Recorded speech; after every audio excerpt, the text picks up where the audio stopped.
Welcome back to the Home Stretch podcast. Today's episode is so exciting because I have finally got my ring back. So we're going to talk all about my engagement, kind of wedding planning that we're doing at the moment, and just all things weddings really. The majority of this podcast will kind of be talking about the proposal that Nathan did in Tromsø in Norway on our holiday. And then, I'm going to kind of deep dive a little bit into things that we've been discussing, things that we've been looking at. So it's all very exciting. I think we just kind of want to enjoy engagement kind of era before going ahead and booking things and kind of getting ahead of ourselves, because I feel like with wedding planning, I want to be so spot on with it. I want to not just make rash decisions just because we got engaged, but I got my ring back, I think earlier this week, on Tuesday, and Nathan got it engraved. So we were waiting for that to come through, and it actually took 3 weeks. So if you're engaged and you're going to get your ring like resized or have an engravement in it,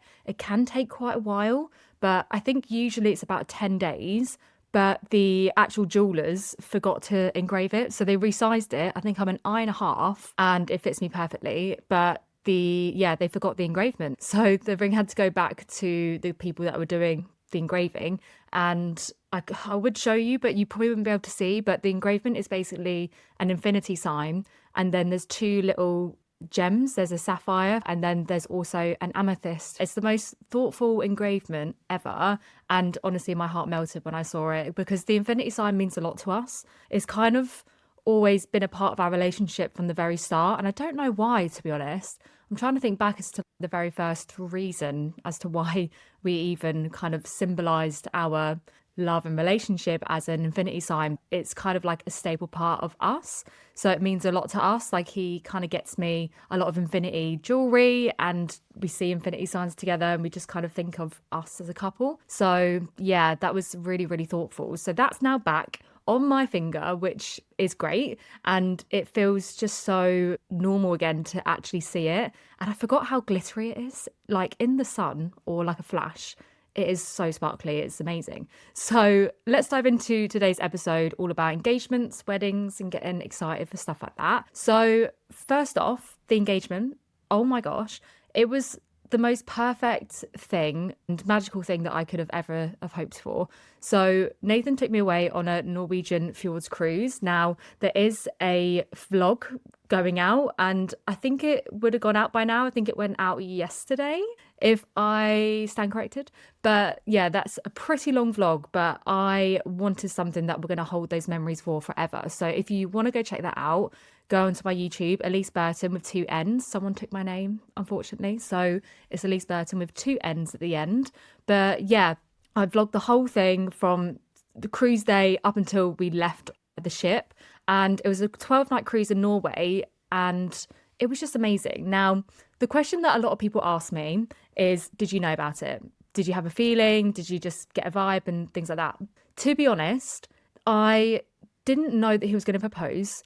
But in my mind, I thought, if he is, this would be a pretty amazing spot to do it. So for me, I had my nails done as a French tip, just in case, because you never know when you're going to get proposed to. So always have a French tip on.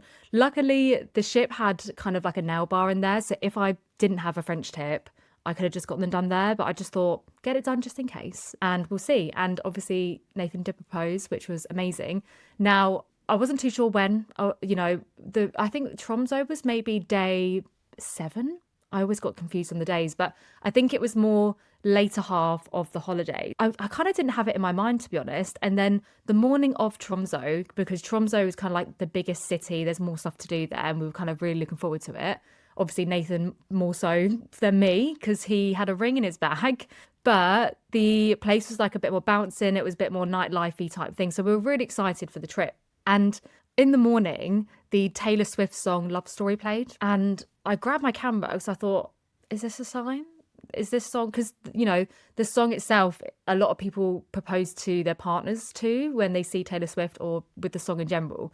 And I thought, is the universe giving me a bit of a sign right now? So I wrapped my camera out and I was like, Taylor Swift, Love Story. Is it a sign? And if it wasn't, I would have still put it in the vlog, because why not? It's just quite funny. But it kind of was. And he did propose to me that day, which was amazing. So yeah, the story in terms of the actual proposal itself, we went to Tromsø, we got off the ship, we had a little mooch around, we went to the most northernest McDonald's in the world, which was really cool. And basically, this is a funny story actually, but we had this plan for Tromsø to do a Northern Lights tour. Now, it was like a 5 to 6 hour tour, and it started at about 6, and latest it could go on to was probably like 1 o'clock in the morning. And the cruise ship wasn't going to leave until 1:30 in the morning, but then they put on the tannoy the day before. By the way, we are leaving an hour early than we scheduled to, so we're actually leaving at 12:30 now. So we were like, we don't know where we're going to be, because for the Northern Lights tour, they basically drive around to find the Northern Lights, and they go as far as Finland. So they drive through Norway to Finland to potentially see the Northern Lights. Now, that could be an hour's drive. So Nathan jumped on the phone to them. I think we got it with Get Your Guide, and it was like a good £80 each. So it wasn't cheap. And they said, we can't promise that you'll be back in time for the ship leaving, and we're going to have other people with the group. They might be staying in Tromsø, so it's unfair to drive everyone back. That's completely understandable. And we kind of thought, do we risk it and potentially get back for the ship, or have the ship leave? So I think that was stressing Nathan out more. Definitely more than me, obviously, because he had a kind of proposal idea to propose to me under the Northern Lights. And as magical as that would have been, we did see them the night before. So I was quite happy with the fact that we've seen them. So cancelling the tour wasn't such a big deal for me. So I was like, let's just cancel it. Let's do something else. There's loads to do in Tromsø, not knowing that he was going to propose to me there. So he was a bit more frantic and a bit like, right, I want to organise this, I want to do something. So he was like looking at what was around. Now, Tromsø is such a beautiful city. If you ever get a chance to go, it's in the Arctic Circle, so you have quite a high chance of seeing the Northern Lights. It's a beautiful city, and there's a cable car basically that goes to the top of the mountain. So Nathan said, well, why don't we mooch around in Tromsø for a little bit and then get the cable car up to the mountain and watch the sunset? And I love a sunset. It's one of those things that, again, makes me feel in awe, and I can't explain it. I could stare at it all day. I love a sunset and a sunrise as well, but mostly sunsets. So yeah, he was like, well, get the cable car, watch the sun go down, we'll go out for a really nice dinner. And I was like, okay, yeah, perfect. At this point, I was not thinking at all that he was going to propose. I didn't have any feelings. We were just enjoying our day, going about our day. I kind of forgot the fact that Taylor Swift played that morning and put it to the back of my mind a little bit. So we walked around Tromsø, we then got to the cable car, and at this point Nathan said that he was getting quite nervous because obviously he knows it's about to happen. So we get on the cable car, we go up to the top of the mountain, the sun's going down, the views are beautiful, the sky is like red and pink, it was stunning. And then when we got to the top, the snow up there had like frozen, so it was basically an ice rink. So when we got to the top, the whole sheet of snow was ice.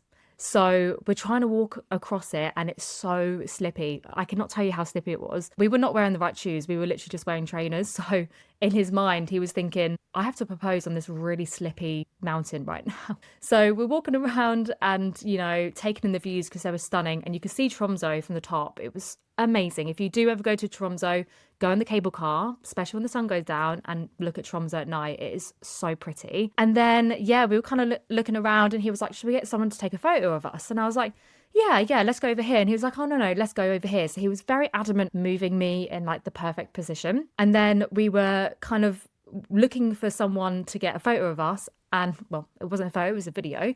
And, this was a pretty important task. So I was standing there, right? I wasn't too close to Nathan, but we were both standing there. We grabbed this American mum and her daughter, and he said, excuse me, do you mind taking a photo of us? They're like, yeah, sure. And then he whispered something in their ear really quietly, and I couldn't hear what he was saying, but I know that he whispered something. And then I thought in my head, I think he's about to propose to me right now. And I thought, this is not happening, surely. And my brain couldn't conceptualize it because I kind of knew at that point that this was going to be the time that he was probably going to propose. The mum and daughter absolutely smashed it. I think he whispered in their ear, I'm about to propose, so can you take a video, right? And so quiet that I didn't hear it, which was great. And then they kind of stood there long ways. They're like, yeah, ready, as if to say the video's going. And then he turned to me, and then he gave me this speech, and he said, I think the first words he said was, I love you, and I want to spend the rest of my life with you. And then I feel like everything else was a blur. If you've ever been proposed to, I think you know that the whole scenario, like it all blends into one because you're in shock. And I was in shock, even though I kind of had a feeling just before.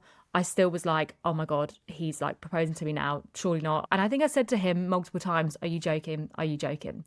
And he said, no, I'm not joking. And he went down on one knee and he pulled out this absolutely beautiful, beautiful ring that he chose himself. He chose kind of everything. It wasn't just something off the shelf. And yes, it was really meaningful, but my hands were so cold. This is another thing in Tromsø. It was so cold that they shrivel up. Like when your hands are cold, they get thinner. And the ring was, I think, a K1/2. So it was one size bigger than this. And it went on my finger, but a bit too well. And so it was a little bit too big. And I guess it's better to be too big than too small because you want it to actually go in your finger, right? So he put the ring on and it was so amazing. And the mum and daughter were so great that the daughter whacked out her phone at the same time and was getting like long form videos and photos of us too, which was so kind of them. It was just a blur. And that's in the vlog as well. So if you want to see the whole kind of proposal and the lead up to it, that's all in the vlog that I should have posted yesterday. So definitely go check that out on YouTube. We were just in this kind of electric feeling. It was so nice. And he said like the second he proposed, all the stress just went away, which obviously that's going to happen, right? And we went back to a place where we had a cocktail on the way at this really cute little cafe. And on the way back, we went there and had another cocktail, like engaged. And I spoke to my mum, spoke to my sister, my dad, and then Nathan called his family too. So we told like our nearest and dearest. And I also then messaged my friends. And yeah, the rest is kind of history. It was such an incredible proposal. And the backdrop was just stunning. It was something out of a movie. It really was. And we watched our vlog last night, actually. And it was so nice. And we looked at things that we kind of forgot about. Like we basically went to a really lovely restaurant called Emma's. Again, if you're ever in Tromsø, please go to this restaurant. It's like a fine dining experience where I think it's like a 5-course meal for a set price. And you obviously don't choose what you get. You just get what you're given. But it was the most amazing meal I think we've ever had. And we said that as well. And when we got there, they gave us a glass of champagne and it was so, so nice. And then we were like, let's go to Magic Ice, which was literally across the road. And we went in there, I think about 9 o'clock at night. And we said, can we have 2 tickets? And they said, I'm really sorry, but we're fully booked.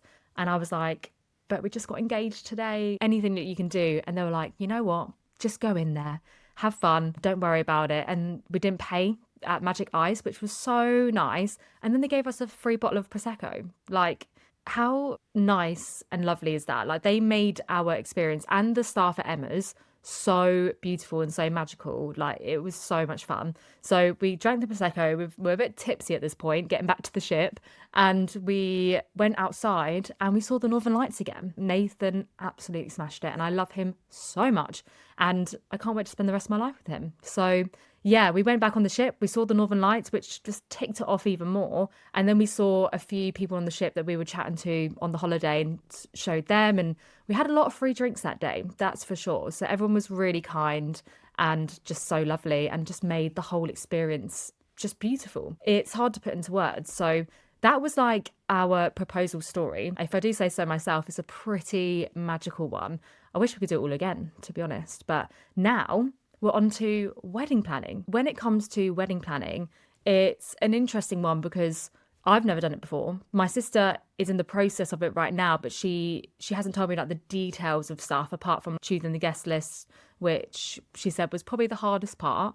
But the whole planning and looking and organising, I've never really obviously had to think about it. So we haven't done too much kind of research, but the most important thing really that we've done is try to get numbers, because when you book a venue, you need to know roughly how many people are going to come, right? So that's like the number one priority. So that's been quite hard to whittle numbers down to not upset anyone, because I have a big family in Scotland. I think on my list, we've both got 60 people, and on my 60 people list, I think 40 of them are family members. And I think 30 of them are from Scotland. I have a pretty big family in Scotland, and obviously my dad's side as well. I'm close to them too. And then obviously friends and stuff as well. But Nathan is going to really struggle because he has a lot of friends from a lot of different friends groups. And he is obviously friends with their partners as well. So I think his list is going to be quite harder to whittle down. But once we get that down to a T, then we can actually start looking properly at venues. Now, when it comes to wedding venues, I feel like there is so many out there that it's quite hard to know where to start or where to begin. And the one thing that we're thinking about doing is possibly an abroad wedding. And, you know, there's going to be some people that don't really think that's a good idea because you're trying to plan a wedding from afar. But for me, I just think if you can get what you get for the price in the UK abroad, it's going to feel like a holiday. And it's more or less, hopefully, going to be sunny. If it's raining, that would suck. That would suck big time. You get more for your money. You're more likely to get nice weather. But with that comes probably a shorter guest list. Now, even with my 60 people, I would want all of them to come to the abroad one as well. So I feel like we would honestly invite 120 people because it would be like 60 people each. When it comes to abroad weddings, obviously you don't want people to stretch out too thin. So the only reason we would do that is if getting to the place is cheap, to stay there is fairly cheap as well, and then everything else is paid for. We would want our guests to actually enjoy it, only buy flights and their accommodation. And even like venues in the UK, if you're like giving a room to someone, they could be paying like 150 to 200 pounds for one night. And I feel like some of the places I've seen in Spain are like 80 euros a night. 100 euros, give or take. And if you're sharing that between two people, it's fairly cheap. So yeah, we are looking abroad, and where we're looking at is south of Spain. So if you know any wedding venues that are in the south of Spain, please let your girl know, because I am currently having a little look. I am sending out a few inquiries just to kind of see price ranges. And that's another thing. You need to kind of roughly know what your budget is, but then everyone says you always go over the budget. Wedding venues in the UK, and just weddings in the UK in general, more or less England though, are so expensive. Like, I know people that have spent 10 to 15 grand on their venue alone, and I just can't believe people are doing that. So for us, I feel like our budget might be more like 20,000 all in, and they do say roughly that's what a wedding costs these days, which is crazy. I'm like, 20 grand, where's that coming from? But it will appear from somewhere, I'm sure. So yeah, that's the kind of situation where we're at right now. We're kind of more looking at venues south of Spain, maybe some in England. I think we might go to a few wedding fairs next year just to get a vibe, but we are mostly looking south of Spain. I've always kind of pictured an abroad wedding. I don't know why, just like hot and a pool and a place that all of our guests can stay for 3 nights, because we want it to feel like a holiday. And we might even hire out maybe like a villa or something close by that we can all go to afterwards and just enjoy being married, you know? So we kind of want to make it a longer thing. And some of the venues in the UK, I mean, I say UK, England, and this is when I was doing viewings with my sister when she was looking for venues, but a lot of them just do the night before and then the night of the wedding, and then you leave. So for me, 3 nights would be perfect, because imagine having your wedding day, the next day everyone's a bit hungover, but then you're still chilling by the pool, and then it can maybe go on for longer if we all stay in a villa afterwards, like nearby. So yeah, that is something that's on my list of things to do for next year. I think end of 2025, we're not really looking at stuff to book, we're just getting inquiries and things. But even now, it's kind of like a bit stressy, because obviously the guest list is one of the most important things, because you want people to be able to come to your wedding and also not upset people. And a lot of people that have got married have told me, you know, just don't be a people pleaser and don't invite people for the sake of it. Invite people that you want there really, and not just inviting for someone else, because at the end of the day, it's your wedding. And the most important 2 people in the whole wedding is you and the person you get married to. So that's what we're trying to kind of come to terms with now. We're just trying to whittle the numbers down a little bit and then find the venue, because I feel like once you've got the venue, you can put a deposit down and then you can look for stuff afterwards. It's not so rushed, but I think things are getting pretty booked up quite quick. I did a TikTok video saying, you know, a lot of things are popping up on my TikTok of people getting married in 2027, and we were looking at the end of 2027, but it might be early 2028, don't know yet. But a lot of people were saying, I've got this booked, that booked, the venue, the dress, that I asked my bridesmaids to be bridesmaids, and I'm like, you're getting married when I thought I was going to be planning on getting married. Should I be more organised right now? And a lot of people said, yeah, things get booked up real quick. So I'm like, maybe we do need to start booking and looking sooner than we think. So yeah, the start of 2026, I think, will be really exciting, because will more be looking to book and put a deposit down than anything. But yeah, it's really exciting times. And my sister's obviously getting married next year. So that is like on my to-do list and in my mind, because we've got an abroad hen do. We're going to Nashville next May, which we are so excited for. That's all like booked, paid for, done.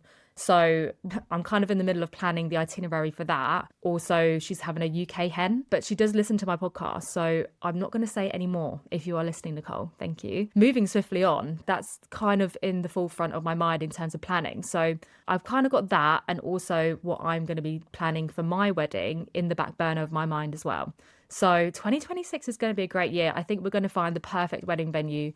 It's going to tick all the boxes. We've got, a bit of a list of what we definitely want from a venue in terms of non-negotiables. So I think we want more or less everything included, whether that's with the venue or like externally sourcing it to make it perfect and our own. And then also a 3-night stay. That is like really important for us, because we want our guests to be able to enjoy their time and not think, okay, in 2 nights we have to go. And yeah, that's the plan, but it's going to take a lot more planning, I think, doing an abroad wedding. And I think we would probably get a wedding planner if we do that. So 2026 is looking very bright. It's looking very magical. Weddings galore. I think engagement era, my sister's wedding era, it's all very exciting. I think a lot's going to happen next year. And even though I think this year has been the best year of my life, I think our wedding will be the best year of our lives. So I'm just looking forward to that next chapter with Nathan, really. I feel like I'm a pretty detailed orientated person, and I'm doing a lot of my sister's kind of creative stuff, like her sign, her kind of menus, and just all the little crafty bits. I love stuff like that. And I've got a Cricut machine upstairs. So I feel like when it comes to our wedding, I'm going to be quite full on when it comes to that. And hopefully I don't turn into a bridezilla, because apparently that can happen. I just don't want it to be stressful. I want it to be enjoyable and chill, and I want us to have fun with it. I don't want it to be this kind of overthinking, we're spending so much money. I just want it to be relaxing. The money's going to come somehow, and we're just going to have the best day of our lives. So I can't wait to vlog the wedding. Obviously, we'll probably have a videographer and stuff, but I definitely want a content creator too, because for work, that's what I do. I'm a wedding content creator as well as a few other things. So I do that with my sister and our best friend, Elle. Definitely want a content creator, because I feel like I don't want people to have to feel like they have to get content. I want them to film everything, give us some edited videos, get all the raw footage back, and then us to be able to make videos out of that. I'm imagining an abroad wedding, south of Spain, sun's out, everyone's got a bit of a tan. The one thing that I do picture is being under fairy lights, having the kind of wedding dinner outside and loads of fairy lights and the actual party outside, because it will be quite warm. That is what I have in my mind. Whether or not that manifests and that happens, who knows? We might fall in love with a venue in England, you just don't know. And yeah, my sister's getting married in Scotland next year, in next August. And I don't think Scotland is a place we want to get married. I think it will be abroad or somewhere in the UK. So yeah, that is today's episode, all about engagements. I'm feeling really excited, and I'm in my engagement era, to the point where I actually changed my TikTok name the other day to engagement era and home era, I think. So engagement and home era, because it used to be Elise first home lifestyle. We've got our first home now, and I'm now talking more about wedding kind of stuff. So I wanted to kind of reflect that. So yeah, we're definitely in our engaged era, and we're going to enjoy it. We're going to have fun with it, and hopefully all the planning goes smoothly, which I'm sure it will. So yeah, if you've got any advice for me about anything to do with weddings, please let me know, because I am obviously so new to this and I don't really know what to expect. I would honestly be really appreciative, because yeah, like I said, I'm going in this blind and I'm just going to have to see how it goes and try to organise my time and the money and everything else to do with the wedding. So yeah, please do put them in the comments if you have any tips. I really hope you enjoyed that episode. It was so much fun to kind of relive our engagement, and the fact that we watched it yesterday as well was so magical. So this has been a really, really fun episode to do. And now also that we're getting so close to Christmas, I hope everyone's in the Christmas spirit. I've got a really exciting Christmas related podcast episode next week. So make sure to listen to that to get you all ready for Christmas. Thank you so much for watching, and I hope to see you next time.